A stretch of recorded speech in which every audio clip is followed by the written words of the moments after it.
Klausimas visiems lietuviams antinacistams.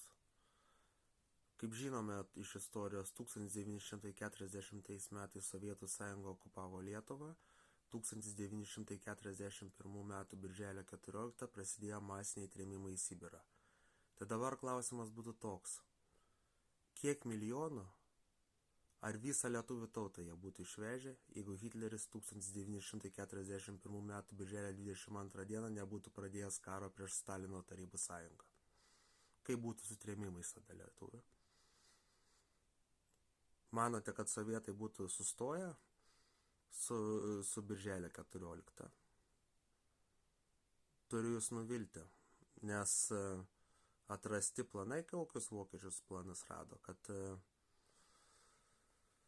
jų traktuojama proletariato diktatūra reiškia vieną dalyką.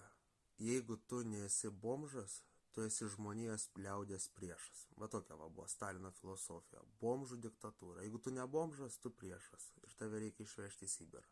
O lietuviai buvo tuometiniai labai šviesūs žmonės. Tai atsakykite, jeigu ne Hitlerio puolimas prieš Tarybų sąjungą, kas būtų nutikę su lietuvių tauta? Ar taip išeina, kad Hitleris išgelbėjo lietuvių tautą, pradėdamas karą prieš Tarybų sąjungą?